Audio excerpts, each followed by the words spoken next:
Imagine the hum of cicadas outside a Roman farmhouse, somewhere in the hills of Latium, long before marble forums and emperors. The air smells faintly of baked grain and crushed olive leaves.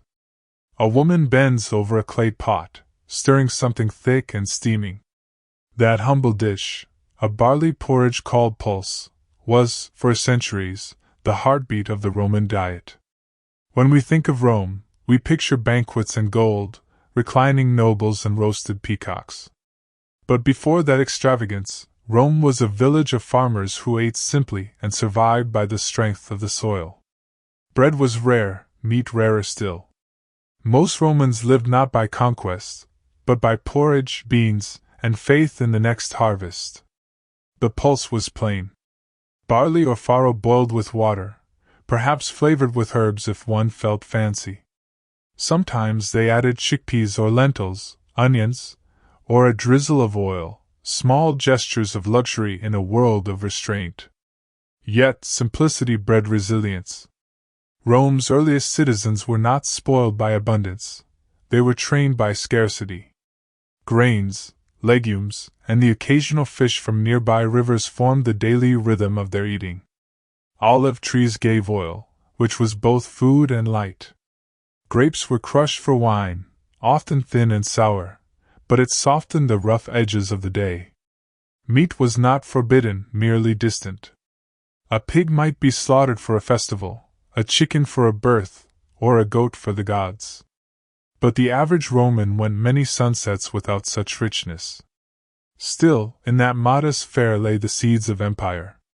As Rome grew, it devoured ideas as hungrily as it did new territories. From Etruscan neighbors, it borrowed the love of garden herbs and the art of dining together. From the Greeks in the south, the notion that food could be pleasure, not just fuel, took root. The grain porridge of the peasants slowly evolved into the bread of the citizen, and eventually, the multi-course feasts of senators. It is easy to forget that civilization begins in the kitchen. A people's character can be read in their recipes. The Romans' discipline, their endurance, was cooked daily in their pots.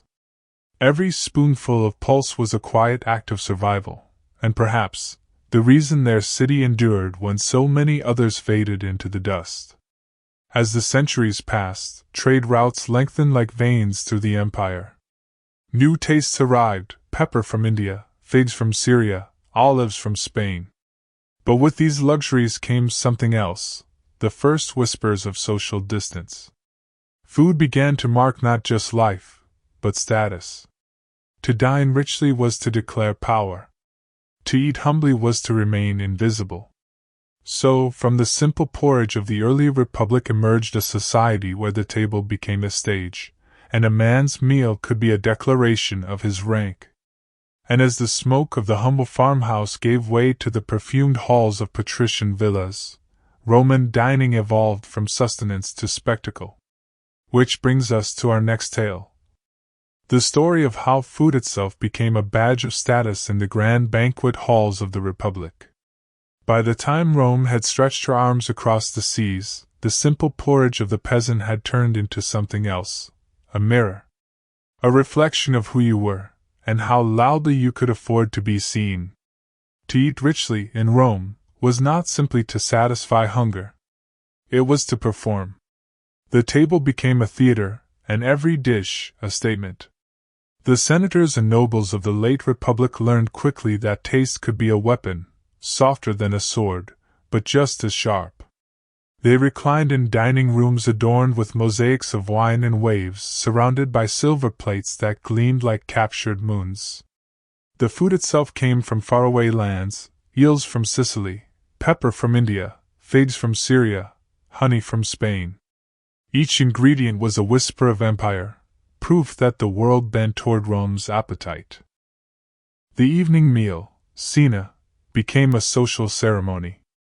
Guests arrived bathed and perfumed, draped in loose garments that invited ease.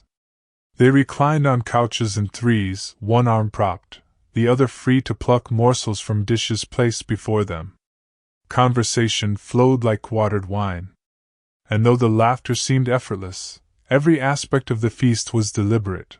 Who sat where, which dish was served first, how long a guest lingered before the next course. Meanwhile, in the dim alleys outside the villa, the ordinary citizens of Rome ate differently. Their dinners were not reclining affairs. They sat on stools, or perhaps stood, balancing a bowl of beans or barley stew. Their plates were clay, their wine cheap and sour, cut with water and vinegar. To them, cena meant survival. A loaf of coarse bread, some olives, a wedge of cheese, maybe a small fish if the day's wages had been kind. And yet, both the nobleman and the laborer used food for the same reason: to belong. The noble wanted to belong to the elite, to prove refinement and reach. The poor man wanted to belong to the city, to fill his stomach and live to see another dawn. Between them stretched an invisible line, drawn in crumbs and oil. Even the government understood this delicate balance. When grain ran low or prices soared, unrest followed. To quiet the hungry, politicians distributed free grain, the annona, Rome's most ancient welfare system. Bread, in the hands of the state, became a tool of control. And so, the phrase, "bread and circuses," was born, a reminder that as long as people were fed and entertained, the empire would remain calm. But food was never just food in Rome. It was politics and prestige, generosity and greed, sometimes even morality. Philosophers debated gluttony. Poets mocked indulgence. Cato, the elder statesman, scolded his peers for their taste in oysters and spices, urging a return to the plain, earthy virtues of the ancestors. "Luxury," he warned, "weakens the spirit." Of course, no one listened to Cato at dinner.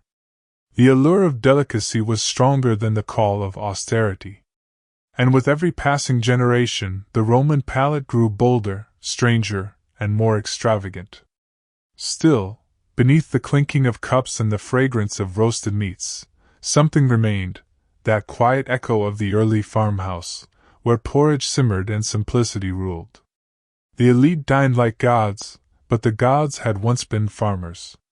And so, as we pass from the social meanings of food to the rhythms of daily eating, we find ourselves wondering, how did Romans divide their day? What meals marked their hours, and what stories do those meals still tell? As the Roman sun climbed above the tiled rooftops, the city stirred like a great beast stretching from sleep. The streets hummed with sandals and chatter, with the hiss of bread ovens and the cries of vendors selling figs, olives, and garlic. But for all this bustle, the Romans were not morning eaters. Their first meal, ientaculum, was little more than a whisper, a modest affair, often skipped entirely. A piece of bread rubbed with salt, maybe a few dates, or a cup of watered wine. For most, the day began on an empty stomach. Philosophers even praised this habit, claiming that a light morning sharpened the mind and kept the body lean for labor. By the third hour, roughly 9 o'clock by modern reckoning, the forum was already crowded. Senators debated. Merchants bargained. Slaves ran errands with baskets balanced on their shoulders. The smell of baked bread drifted through the streets, mingling with the sharper scent of fish sauce, garum, being poured into amphorae. As noon approached, appetites awakened. This was the hour of prandium, the Roman midday meal. But unlike our lunches, prandium was small, almost an interlude. A cold snack of leftovers from the night before, bread, cheese, olives, or perhaps a bite of sausage. Soldiers in the field would eat dried figs and a hunk of barley bread, washed down with vinegar water called pasca. It wasn't glamorous, but it was fuel, practical, portable, and sustaining.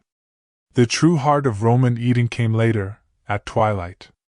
When the sun dipped low and cast its golden haze across marble and mud alike, the city turned toward its favorite ritual, cena, the evening meal. This was more than dining. It was communion, with family, with friends, with the ancient rhythm of the day itself. Even for the modest households, Cena was the moment to slow down, to breathe, to taste the day before it slipped away. The wealthier classes stretched the ritual into an art. The meal began with gustaccio, appetizers like eggs drizzled with honey or lettuce dipped in vinegar. Then came prima mensa, the main course, roasted meats, fish seasoned with herbs, lentils flavored with coriander, and warm bread with olive oil. And at last the secunda mensa, sweet fruits, nuts, and wine spiced with cinnamon or pepper. In the flickering lamplight, conversation softened. Laughter rolled lazily across the couches. Time seemed to slow, as though the city itself were breathing more gently now. Outside, the bakeries cooled, the bathhouses emptied, and the sound of distant flutes drifted through the streets. Even those who could not afford abundance found small ways to honor the day's end. A bit of porridge shared among family, a fig split in two, the smell of onions roasting over the hearth. Food in Rome always had meaning, whether eaten from silver or clay. And yet, as the city slept, there were still others awake. Bakers kneading the next morning's loaves, street cooks stirring pots for the early risers, slaves clearing platters from their masters' feasts. Rome never truly rested, not even in hunger. But if the hours of eating shaped their days, then what they ate shaped their lives, and their legends. The next story lies in their ingredients, the humble grains and lavish imports that turned a simple meal into an empire's signature. When the Roman day exhaled and the torches burned low, kitchens across the empire carried a symphony of quiet sounds, the scrape of a knife against the cutting board, the soft hiss of olive oil meeting heat, the slow bubbling of lentils in clay pots. In these modest noises lived the true heart of Rome, its pantry. Grain was its soul. Wheat, barley, and spelt, the trinity that fed soldiers, slaves, and senators alike. From the humblest field to the imperial storehouses, grain was the lifeblood of the city.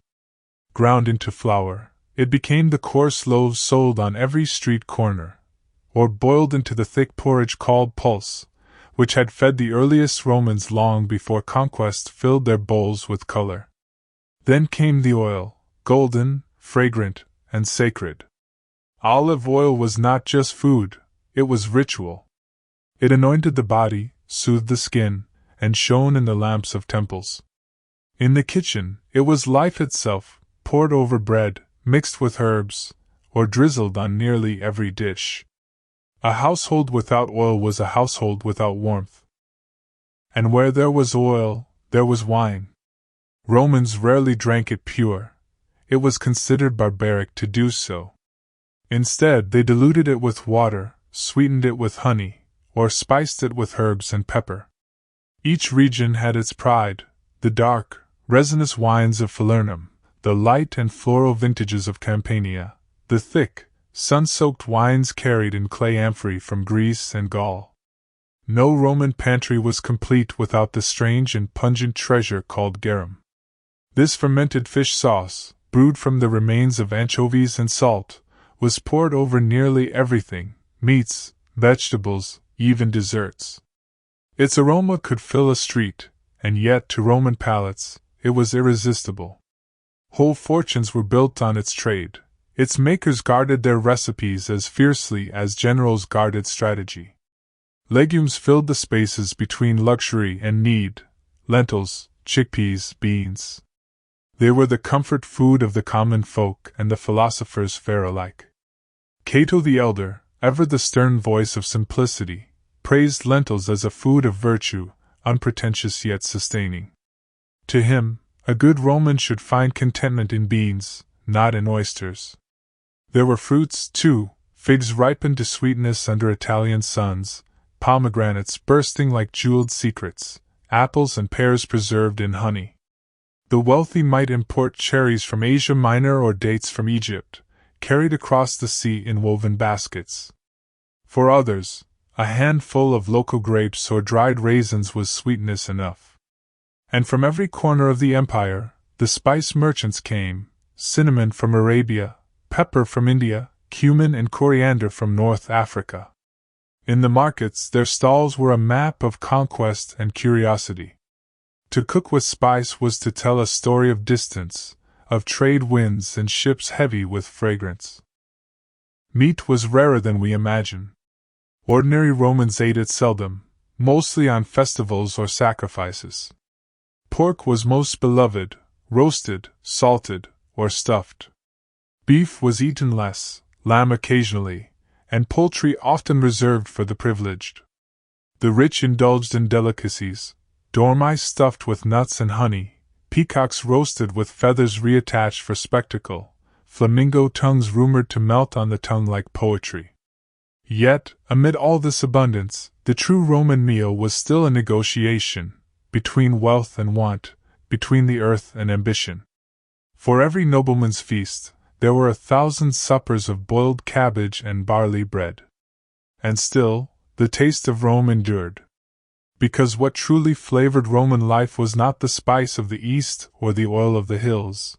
It was the idea that eating itself was a thread in the grand tapestry of civilization. To eat Roman food was to participate in Rome.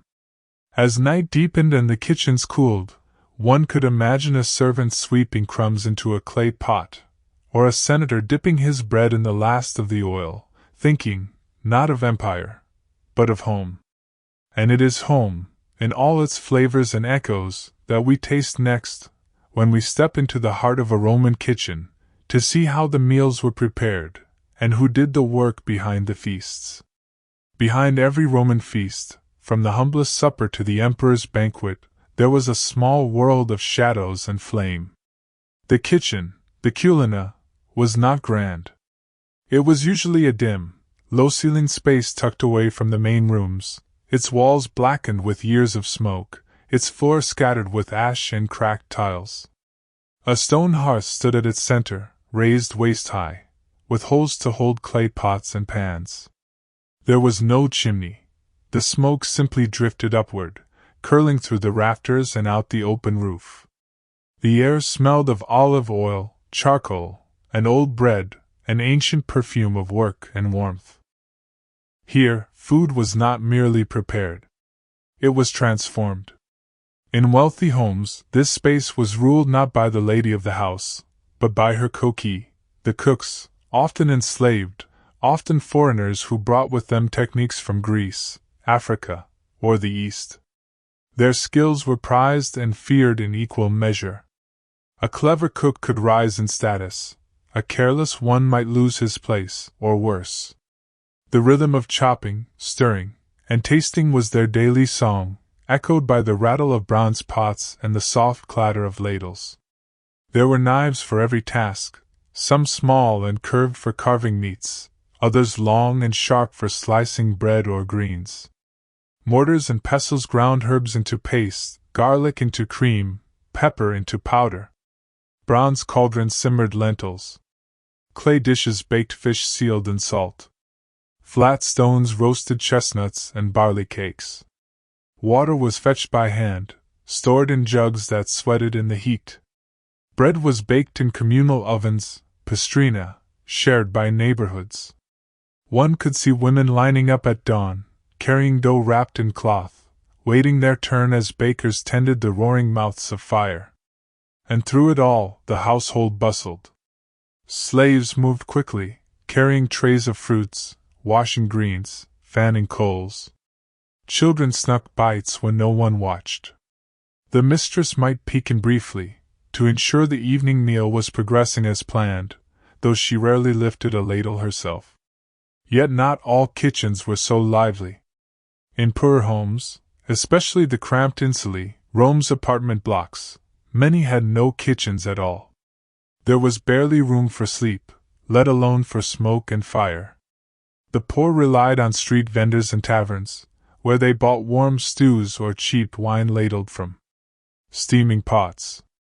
Their kitchen was the city itself, the hum of markets, the crackle of public braziers. And there, too, was Rome's heartbeat, and the shared meals of its working people. Fish grilled on street corners. Bread dunked in wine.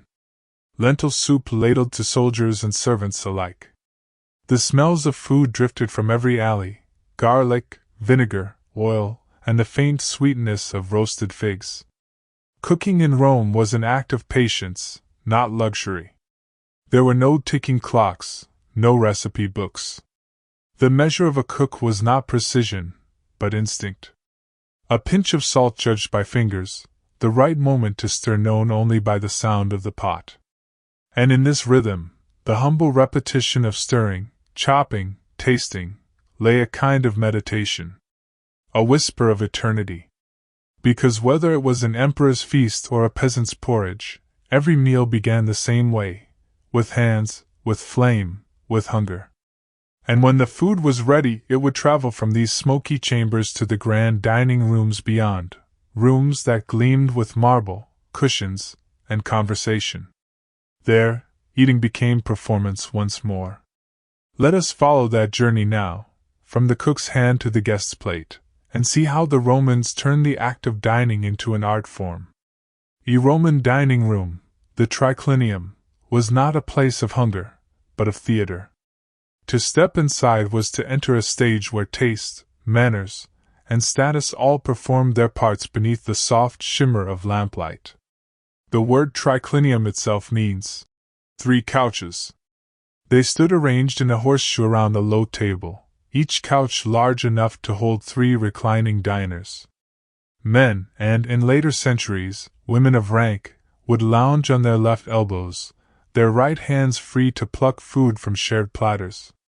Feet were bare, sandals left at the threshold, and slaves moved quietly through the space like shadows, refilling cups, replacing dishes, and fanning the air with peacock feathers.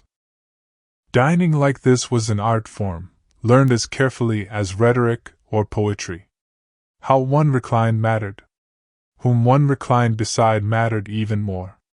The position closest to the host was an honor, the outer couch, often reserved for those of lesser status. To invite someone to dinner, in Rome, was to make a public statement of favor, or to withhold that invitation was to deliver a wound that words could not mend. The air itself was perfumed, sometimes with burning myrrh, sometimes with garlands of roses strewn across the table. The lamps flickered gold across bronze bowls and polished glassware. Music floated from a corner, perhaps a flute or lyre. And as the first course was brought out, conversation began its graceful dance. Romans did not rush through their meals. The gustatio, or appetizers, eased the appetite, lettuce sprinkled with salt, eggs served with honey and pepper, olives soaked in brine. Between courses came wine mixed with water, passed around in silver cups. It was considered vulgar to drink too much or too quickly. Restraint was as prized as wit. Then came the prima mensa, the heart of the feast. Platters of roasted meats, steaming fish, and vegetables seasoned with oil and herbs. Slaves carved the meats at the table with slow precision.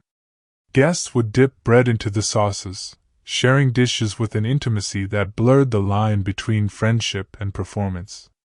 Conversation flowed, stories of politics, poetry, gossip, or philosophy. A good host balanced the topics as carefully as he did the flavors of his dishes. Finally, the secunda mensa, dessert, brought sweetness and closure. Fresh figs, nuts glazed with honey, and cups of spiced wine. Sometimes, entertainment followed, poets reciting verses, jesters telling stories, dancers moving to the pulse of the flute. But often, the richest moments were the quiet ones, a lull between laughter, when the room seemed to sigh, and all present felt suspended in the warmth of full bellies and good company. There was meaning even in the gestures. To refuse food was impolite, to praise it excessively was flattery. To drink without toasting the gods was considered unlucky. And so, between bites, guests would lift their cups and murmur soft blessings, to health, to fortune, to Rome itself. Meanwhile, beyond the villa's walls, the city pulsed on, taverns humming, vendors calling, fires cooling in the night. But here, in the dim calm of the triclinium, time was different. It did not march, it reclined. It breathed. And when at last the final course was cleared, and the guests rose slowly from their couches, the lingering scent of oil and fruit remained, a ghost of pleasure that followed them into the moonlit streets. For the Romans, dining was never simply about eating.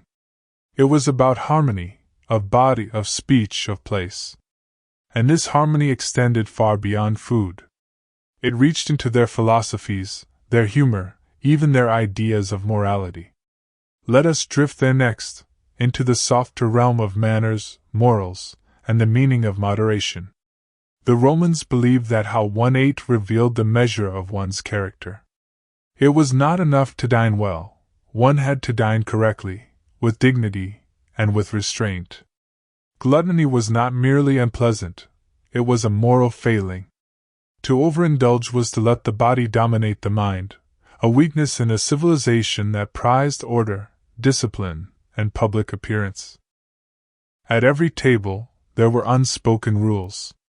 Hands were washed before the meal, fingers gently dabbed with cloths. Bread was broken, not bitten. Conversations were measured, and laughter, though aloud, never erupted like thunder.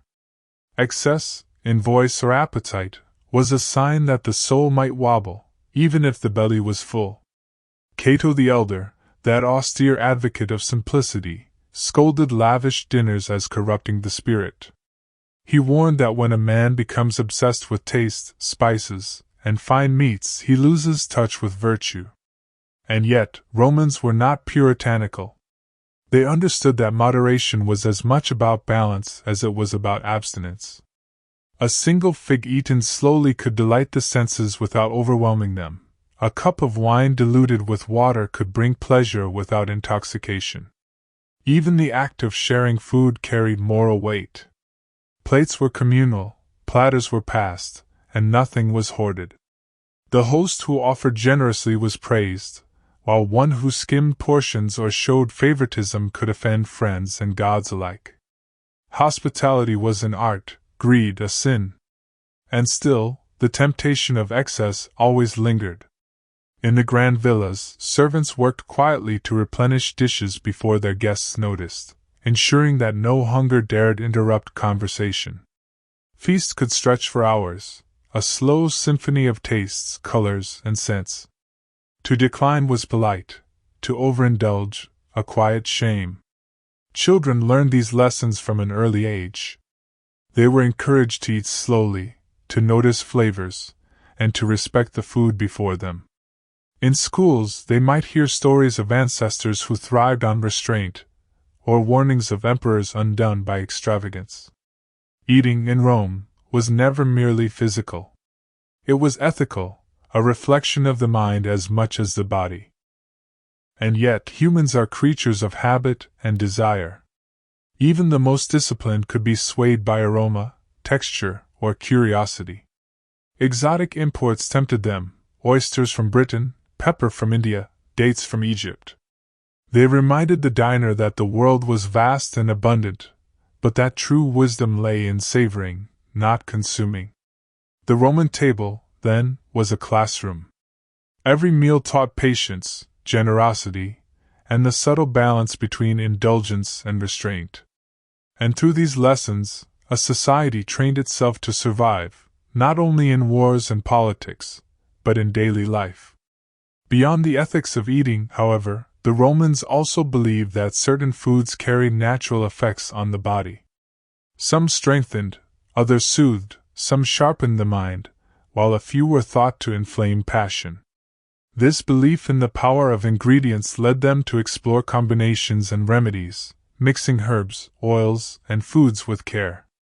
It is here, in this intersection of nourishment, morality, and medicine, that we begin to glimpse the holistic nature of Roman eating, where each meal was a lesson, a ritual, and a small bridge between the mortal and the divine.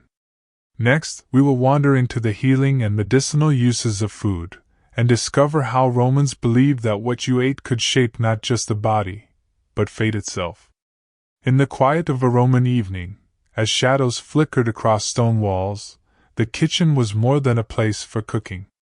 It was also a small apothecary. Romans believed that food and medicine were intertwined, that what nourished the body could also heal it, and that the right combination of ingredients could influence not just health, but temperament and destiny. Herbs grew in tiny gardens beside homes or in large estates where gardeners tended the soil with devotion. Dill, coriander, rue, and mint were common, their scents drifting into cooking spaces like soft reminders of care. They were added to dishes, yes, but also steeped in warm water to ease digestion, calm fevers, or soothe restless minds. The ancient physician Galen, whose words would echo for centuries, instructed careful attention to season, taste, and balance. A meal was incomplete if it did not support the body as well as satisfy the senses. Honey was medicine as much as it was sweetness. Applied to wounds, mixed with wine for fevers, or drizzled over bread, it was prized for its gentle power. Garlic, pungent and bold, was thought to strengthen the heart and drive away spirits of illness. Even everyday lentils were valued not just for nourishment, but for their ability to sustain energy without taxing the body. Some foods were associated with personality and mood. Figs could calm the nerves, raisins invigorate, and strong wine might inspire courage or recklessness. Romans often consulted tables of foods and their effects, choosing what to eat based on not just hunger, but temperament. A man troubled by melancholy might sip spiced wine or eat apples. One feeling sluggish might chew pepper or mustard. Eating became an intimate negotiation with the self. Wealth brought exotic remedies. Imported spices, rare oils, and even small amounts of sea creatures were combined to create dishes that promised vigor, clarity, or longevity. Peacocks, dormice, and oysters were more than delicacies. They were sometimes prescribed as restorative, their rarity and taste thought to amplify their medicinal virtues. But medicine was not confined to the elite. In ordinary households, the wisdom of the ancestors guided daily decisions. A mother added herbs to porridge to soothe a child's stomach. A baker mixed barley and honey to fortify his family before long workdays. The common Roman may not have had Galen's texts, but knowledge passed through lips and hands, recipes and remedies, generations teaching the same quiet lesson: food could preserve life, if used wisely. Even ritual and religion intersected with this belief. Sacrifices to the gods often involved portions of grain, wine, or animals, not only as offerings but as sources of divine blessing, imbuing the act of eating with sacred protection. A meal could be a bridge between the mortal and the divine, healing both body and soul. Thus, for the Romans, eating was never simple. Every bite contained intention, of nourishment, of balance, of subtle power. To eat without thought was to squander possibility. To eat with care was to participate in the grand order of the world. And yet, while food could heal, please, and symbolize, it also carried danger. Excess could corrupt. The wrong combinations could sicken. The next step in our journey leads to the more indulgent side of Roman cuisine, the pleasures, excesses, and daring creations that walk the thin line between delight and disaster. As the city of Rome grew and wealth flowed along the arteries of trade, the art of eating expanded beyond sustenance and ritual. Food became pleasure, spectacle, and sometimes temptation itself. In the villas of the elite, kitchens buzzed with secret excitement. Chefs experimented with the exotic and unusual, dormice stuffed with nuts and honey, flamingo tongues presented as delicacies, oysters transported with care from distant coasts. Each dish was a challenge to the palate and an assertion of status. To dine lavishly was to demonstrate power, sophistication, and the reach of empire. Yet, with pleasure came peril. Romans were aware of the dangers of excess, physically, socially, and morally. Overindulgence could lead to illness, sluggishness, or embarrassment. In the literary whispers of poets and moralists, we hear warnings: the man who eats too much becomes weak, the banquet that lasts too long invites folly. Even emperors were not immune. Tales tell of those who fell victim to gluttony, where wine and rare meats clouded judgment and undermined reputation. Still, indulgence was seductive. Banquets were carefully choreographed performances. Guests reclined on velvet cushions, servers moved like shadows, and tables overflowed with colors, textures, and aromas. Dishes were paired with wines infused with honey, pepper, and herbs, while sweet fruits, figs, dates, pomegranates, were scattered like ornaments. Each bite carried not only flavor, but a subtle reminder of the guest's refinement and the host's generosity. And yet, not all indulgence was lavish. Sometimes it was simple, the slow enjoyment of honeyed bread, or the soft chew of dried figs under the sun. Pleasure was both subtle and extravagant, intimate and performative. It could be shared quietly in a modest home or announced with grandeur in the halls of the powerful. Excess also carried a lesson. It was a mirror of society, a reflection of wealth, ambition, and taste, but also a cautionary tale. To eat without thought was to lose oneself. To indulge without restraint invited consequences. Philosophers debated, poets mocked, and historians recorded. Every morsel of pleasure contained its shadow, every feast its moral undertone. Yet, perhaps this balance of delight and danger is what made Roman cuisine so enduring in memory. For it was not only about food, but about the human experience, desire, judgment, restraint, and creativity all mingling on a single plate. And as night deepened over the city, the echo of laughter and clinking cups faded into quiet streets. Kitchens cooled, torches dimmed, and the scent of oil, herbs, and roasted meats lingered like a memory. From this tension between pleasure and peril, we arrive at our final chapter, a reflection on the lasting legacy of Roman eating habits, how these rituals, ingredients, and philosophies shaped not only a civilization, but the way we think about food itself. As the lamps flickered low across the marble halls and clay ovens cooled, one could almost hear the heartbeat of Rome, not in the clamor of conquest, but in the quiet rhythm of its meals. Every grain, every fig, every drop of wine had contributed to a civilization that understood food not merely as sustenance, but as a mirror of life itself. The Romans taught that eating was more than hunger, it was culture, morality, and memory. From the humble porridge of the earliest farmers to the lavish feasts of senators and emperors, food marked identity. It reflected who one was, what one valued, and how one wished to be remembered. Every meal was a thread in a larger tapestry, woven with thought, care, and intention. Even today, echoes of Rome linger. The olive oil we drizzle on bread, the simple lentil soup in a quiet home, the leisurely shared meal with friends, these are fragments of that ancient wisdom. The Romans understood patience in preparation, elegance in presentation, and moderation in indulgence. They believed in the power of ingredients to heal, in the artistry of a well-laid table, and in the quiet joy of sharing. And yet, they also remind us of the danger of excess. Luxury can seduce, abundance can distract, and the pursuit of pleasure without reflection can weaken the spirit. Their tables were lessons in balance, between hunger and satisfaction, need and desire, body and mind. As night deepened, and the city of Rome finally settled into silence, one could imagine the echo of past meals, the scent of olive oil, the rustle of leaves in gardens, the gentle clinking of cups. The past lived not only in monuments and scrolls, but in the simple, universal act of eating.